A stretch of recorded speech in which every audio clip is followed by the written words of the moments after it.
손흥민 선수는 오른발잡이입니다만 왼발을 훈련으로 아버지의 지도하에 엄청나게 단련을 하셨거든요. 표현하고 에너지를 뿜어내는 걸 좋아하는 외향형이지 대인관계에서는 내향형입니다.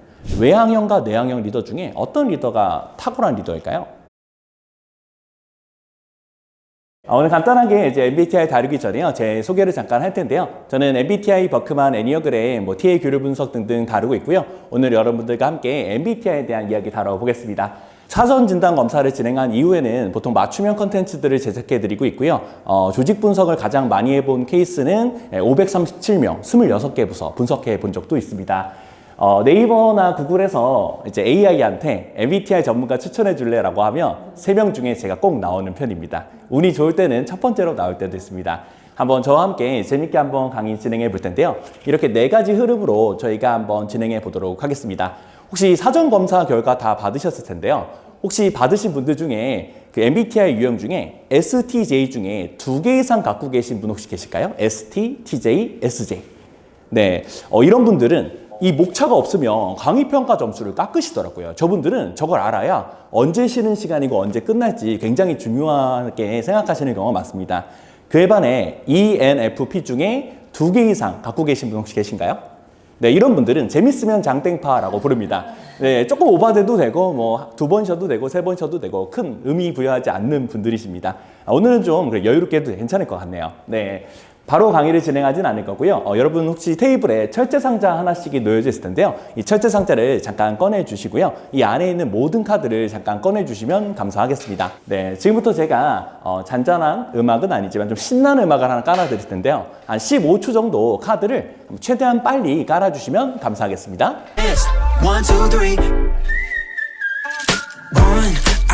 네, 여러분만의 스타일로 깔아 주시면 됩니다. 네, 어느 정도 까신 것 같아서요. 눈만 잠깐 돌려서 옆에 테이블 한번 잠깐 보실까요? 네, 이쪽 딱 보시면요. 15초밖에 안 들었는데 오하열을 이 빨간색처럼 쫙 까셨습니다. 제가 신입사원이면 개인적으로 저런 부서는 배정받고 싶지 않을 것 같아요. 좀 빡셀 것 같습니다. 그에 반해 요 맨 앞에 계신 우리 사장님을 보면 제 스타일이에요. 약간 대충 까셨습니다. 저렇게 네, 약간 오하열을 맞추지 않으셨죠. 실제로 제가 만약에 이런 예시를 보여드렸다면 여기 계신 차장님도 눈치가 좀 있으시면 이렇게 까셨을 확률이 높아질 겁니다. 제가 자동차 제조업 공장에 가서 블루칼라 분들한테 이 게임을 똑같이 진행을 했는데요. 문제가 하나 생겼습니다. 아까처럼 음악을 딱 틀어드렸는데 아무도 안 까시더니 조마다 한 명씩 나오시는 거예요, 앞으로. 그러시더니 강사님 5 곱하기 10으로 깔까요? 10 곱하기 5로 깔까요? 77이 49로 깔까요? 그럼 몇 번 카드를 뺄까요? 물어보시더라고요. 카드가 그새 50장인 걸 세보시고요. 예시가 30장이니까 안 까시는 거예요. 일 2번 하고 싶지 않으시대요. 제가 쉬는 시간에 잠깐 보니까 카드를 1번부터 순서대로 넣고 계시더라고요. 그래서 실제로 이런 것들이 조직의 어떤 성격이고 문화이기도 합니다. 구글에서는 조직 문화에 대한 연구를 굉장히 많이 했는데요. 가장 유명한 그 프로젝트 중에 하나가 아리스토텔레스 프로젝트입니다. 4년간 37,000명을 대상으로 5가지의 핵심 팩터를 뽑아봤습니다. 서로 신뢰하는 상호 의존성, 그리고 내가 뭘 해야 되는지 시키지 않아도 알고 있는 체계와 명확성, 그리고 내가 하는 일이 이 세상에 어떤 영향을 미치는지에 대한 일의 의미와 영향성. 근데 맨 위에 뭔가 실수를 하더라도요, 괜찮아 라고 말해줄 것 같은 6글자짜리 정답이 있는데요. 혹시 이 정답을 아시는 분께 스타벅스 커피 한 잔을 드릴까 합니다. 네, 네 차장님. 심리적 안정. 심리적 안정. 박수 한번 주시면 감사하겠습니다. 제가 쉬는 시간에 스타벅스 커피 한 잔 드리도록 하고요. 이 단어는 딱 봐도 강사들이나 쓸 것 같은 단어잖아요. 그래서 제가 이 단어를 반대로 한번 바꿔보겠습니다. 심리적 불안정감인데요. 이 심리적 불안정감을 제가 2.8초 만에 느낄 수 있게 잠깐 도와드리려고 하는데요. 한 번만 따라해 주시면 감사하겠습니다. 한번 해봐. 한번 해봐. 책임은 너가 지면 돼. 이러면요. 심리적 안정감이 박살이 납니다. 잘 되면 상사독, 안 되면 내 탓. 이런 불합리한 조건에서는 아무도 본인의 의견을 이야기하려고 하지 않죠. 네, 그래서 심리적 안정감을 높이는 가장 좋은 방법은요. 내 단점이 모두가 알고 있고 이게 일부러 그러는 게 아니라 나의 성격적 특성이라는 것을 알고 그분의 강점으로 나의 약점을 보완해 줄 때 심리적 안정감을 저희가 올릴 수 있거든요. 그래서 MBTI를 저희가 본격적으로 활용해서 저희가 저희의 성격을 알아보는 시간 가져보도록 하겠습니다. 사실 2021년 데이터를 보시면 2023년에 거의 1.7배가 뛰어 올랐습니다. 명암이 요즘 MBTI라는 말이 있듯이 옛날에 40년 전에 혈액형을 물어봤다면 요즘에는 MBTI 뭐야? 라고 물어보거나 혹은 대답도 하는 사람도 꽤 많아졌습니다. 그런데 이런 현상이 꼭 긍정적이냐? 그렇지만은 않습니다.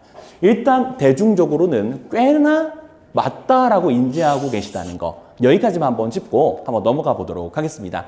MBTI가 너무 유명하긴 한데요. 이 가운데 계신 캐서린 쿡 브릭스라는 여성 작가분께서 만드신 거고요. 오른쪽에 계신 따님과 함께 공동 개발해서 손자 피터 마이어스가 완성한 도구라고 생각해 주시면 됩니다. 이렇게 8가지의 팩터들이 존재하고요.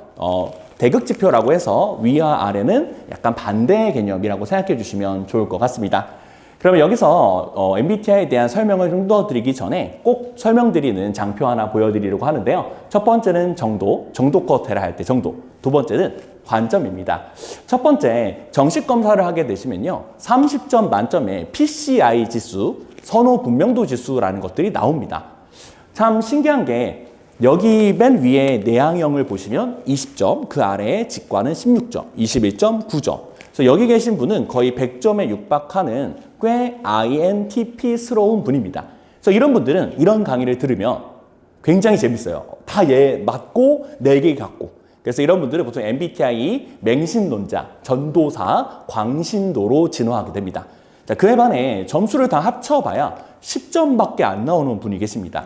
그래서 이런 분들은 MBTI 불신론자, MBTI는 역시 유사과학이야.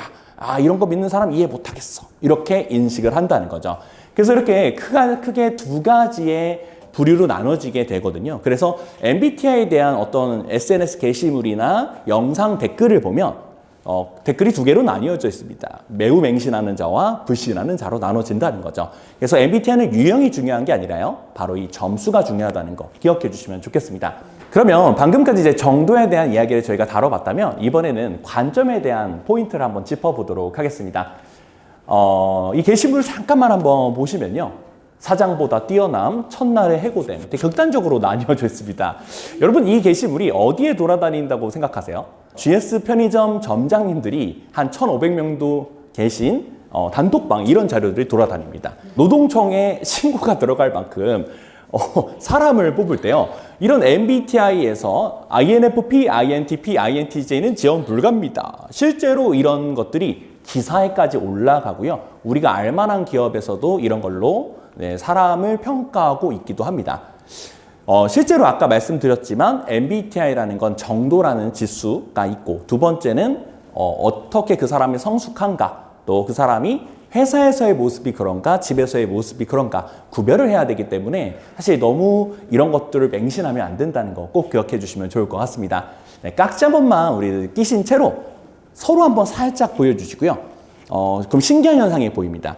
깍지를 보시면 엄지손톱이 우측 엄지가 위로 올라가신 분이 계실 거고요. 반대로 좌측 엄지가 위로 올라가신 분이 계시고 이렇게 가끔씩은 제로게임 중독자 이렇게 3가지 부류로 나뉘어지게 됩니다. 이 중에서 깍지를 뺐다가 반대 방향으로 한번 살짝 껴보시면요. 혹시 소감이 좀 어떠신가요? 어색하다, 이상하다, 내 손 같지 않다가 거의 한 94% 정도 나옵니다. 그런데 오늘처럼 이렇게 한 40명 정도 규모라면 한 4명에서 6명 정도까지 저는 괜찮은데요? 이런 분들이 계세요. 이런 분들은 상대적으로 오른손 사용률 53%, 왼손 사용률 47%에 해당하는 편하게 부르자면 양손잡이입니다. 이런 분들이 아까 30점 만점의 점수가 1점에서 5점 사이가 나오시는 분들이에요. 네, 둘 다 워낙 잘 써서요. 그러면 이렇게 2가지 면을 가장 잘 쓰는 사람, 일상에서 찾아보자면 손흥민 선수 같은 분이 계십니다. 손흥민 선수는 오른발잡이입니다만 왼발을 훈련으로 아버지의 지도하에 엄청나게 단련을 하셨거든요. 그래서 어떤 시즌에는 오른발로 넣은 슛이 8개인데 왼발이 11개입니다. 네, 슛의 정확도와 확률만 높일 수 있다면 어떤 상황에서도 내가 어떤 발을 쓸지 내가 결정하는 겁니다. 근데 반대로 MBTI 개념에서는 손흥민 선수는 점수가 낮게 나올 수 있다는 거죠. 둘 다 잘 쓰니까요. 근데 메시라는 선수는 왼쪽 발로 슛 활약률이 86%에 육박하는데요. 이제 골키퍼가 다 압니다. 왼발로 쏠 거라는 걸. 근데 문제는요. 알아도 못 막는다는 거죠. 둘 중에 누가 월드 클래스일까요? 둘 다 월드 클래스죠. 그래서 점수가 중요한 게 아니라 그거 내가 어떻게 활용하고 인지하느냐가 중요하다는 거 꼭 기억해 주시면 좋겠습니다. 자, 우리 본격적으로 외향, 내향 설명 한번 해볼 건데요. AI한테 외향형 그려줘, 내향형 그려줘 라고 물어봤습니다. 어느 정도 좀 맞는 것 같다 라고 생각하시는 분 손 한 번만 살짝 들어주세요. 대충 맞는 것 같다. 조금 아닌 것 같다. 네, 의견이 한 2대 1로 나눠지는 것 같은데요. 한국 MBTI 연구소 정식 설명을 보면 이렇게 6가지의 설명으로 구체적으로 홈페이지에 나와 있습니다. 그런데 오늘 저를 섭외하신 이유는 바로 제가 좀 그래도 전문가답게 설명해 주길 원하시잖아요. 그래서 바로 인체 실험을 한번 해보도록 하겠습니다. 제 눈을 3초간 쳐다봐 주시고요.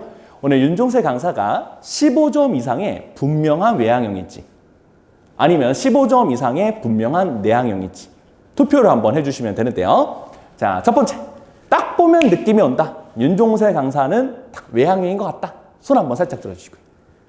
자, 두 분. 자, 좋습니다. 네. 자, 윤종세 강사는 내향형인 것 같다. 손 한번 들어주시고요. 네. 좀 극단적으로 오늘은 내향형 손 드신 분들이 좀 많으시네요. 네. 참 신기하게도요. 이 비율이 보통은 55대 45나 45대 55로 손을 드시는 분들이 꽤 많으십니다. 그런데 저라는 사람은 동일한데요. 여기 계신 40분께 어떤 분한테는 제가 외향형처럼 보이고 어떤 분한테는 내향형처럼 강의를 할 수가 없는데도 의견이 반반으로 나뉘는 경우가 좀 많습니다. 여러분들이 왜 그렇게 생각하시는지는 제가 이제 구체적으로 설명드려볼까 하는데요. 먼저 제 스타일로 외향형을 한번 설명드려볼까 합니다. 자, 손을 45도 각도로 이렇게 한 번만 해주시고요. 네, 한 번만 따라해 주시면 감사하겠습니다. 한번 따라해 주세요. 광대역, 무선 충전, 남한테, 빨대 꽂기. 이게 외향형의 정의입니다. 외향형의 정의는요, 바로 남에게 에너지를 흡수해서 에너지가 무한인 것처럼 산다는 겁니다. 예를 들어 오늘 새벽 3시 반까지 손흥민 선수 경기나 아니면은 저희가 넷플릭스를 연달아서 보고 한 3시간 자고 아침에 출근했다고 생각을 해보겠습니다. 8시 50분쯤에 주차장에 도착해서 굉장히 피곤한 상태인 건 외향형 만점자나 내향형 만점자나 동일합니다. 그런데 여기서 중요한 건요. 외향형 20점 이상이신 분들이 사무실에 사원증 찍고 딱 들어가는 순간 저 그렇지 하면서 에너지를 강탈하기 시작합니다. 그래서 10분 만에 40%였던 에너지를 90%까지 흡수하는 거죠. 그리고 오전 타임이 끝나고 나면 점심시간이죠. 거기서도 마저 채우고 나면 오후에는 에너지가 180%, 그리고 퇴근하고 나면 오늘 저녁 약속 없는 사람 있어? 라고 하실 수 있다는 거죠. 에너지가 무한인 것처럼 쓰는 겁니다. 그에 반해 내향형은요, 초고속 유선 충전 같은 스타일입니다. 자, 유선 충전을 하려면 어딜 가야 될까요? 바로 집이라고 대답을 많이 하시는데 집이 아닙니다. 집에 내 외향형 가족이 3명이나 있다면 내 방 들어가서 문을 닫고 나서야 충전이 시작됩니다. 그래서 내향형이신 분들은 항상 빨대 꽂히지 않으려고 눈을 회피하거나 중요한 문자만 읽거나 어떻게든 외향형의 마수에서 탈출하려는 노력을 하시죠. 그래서 저는 외향형 분들을 이렇게 좀 부릅니다. 깨진 항아리인데요. 우물 안에 있는 깨진 항아리다. 자, 우물 안에 있는 깨진 항아리는 물이 몇 % 정도 들었을까요? 100%죠. 예, 물이 마르거나 강제로 끄집어내기 전까지요. 그래서 외향형이신 분들은 쉽게 설명드리면 남의 에너지를 물병을 막 먹는 사람들과 같습니다. 그리고 딱 한마디 하죠. 뒤에 정수기 있어. 근데 우리 내향형이신 분들은 사막에서 이 물로 3일 동안 버텨야 되는 것처럼 이 물로 오늘 하루를 버틸 생각을 하고 계시는 거죠. 그래서 외향형의 그 막 먹는 행동이 내향형에게는 생명을 위협하는 행동으로 느껴질 수 있다는 겁니다.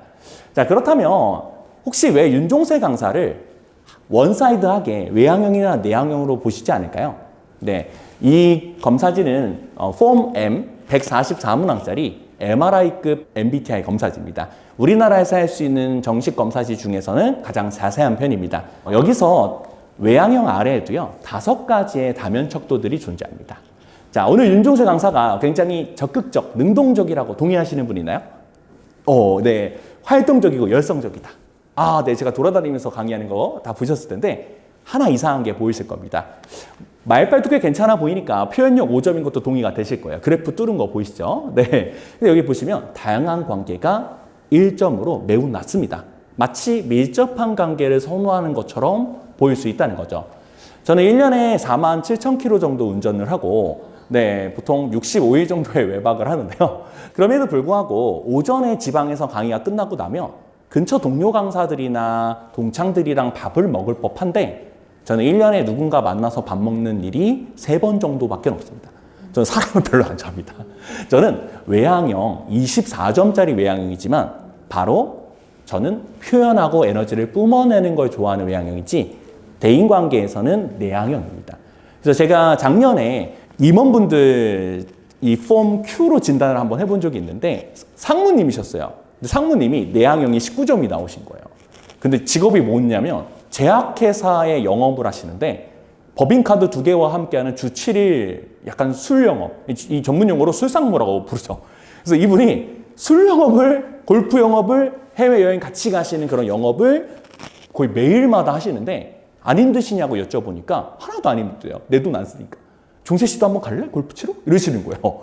그래서 봤더니 밀접한 관계가 아니라 다양한 관계가 꽉 차 있는 어떻게 보면은 특수한 타입일 수 있다. 그래서 실제로 저희가 이제 인터넷에 알려져 있고 많이 부르는 외향, 내향 사이의 중간지대, 회색지대에는요, 굉장히 많은 사람들이 들어가 있습니다. 제 아들, 딸 쌍둥이처럼 아직 소근육, 대근육이 발달 안 된 것처럼 8개 다 사용하는 율이 적기 때문에 가운데 쪽에 몰리시는 분도 계시고 또 어떤 분들은 몇 개는 이쪽으로 가 있지만 몇 개는 반대쪽으로 가 있어서 상쇄돼서 가운데 와우존이라고 불리우는 곳으로 몰릴 수도 있다는 거죠. 그래서 가장 중요한 거 짚어보자면요. MBTI는 점수가 중요한 게 아니라 바로 관점, 성숙도, 그리고 내가 그걸 얼마나 인지하느냐, 인지율이 중요하다는 거 기억해 주시면 좋을 것 같습니다. 마지막 질문 하나 드려볼 건데요. 여러분들 리더를 저희가 뽑아야 한다면, 승진을 시켜야 된다면 외향형과 내향형 리더 중에 어떤 리더가 탁월한 리더일까요? 더 적합할까요? 실제 데이터로 해보면요. 내향형 리더분이 많은 회사도 있고요. 외향형으로 임원들이나 팀장들이 도배가 되는 회사들도 있습니다.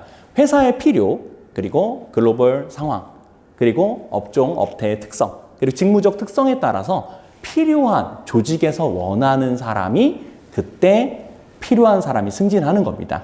보통은 외향형이 승진할 것 같다라는 말도 많이 하세요.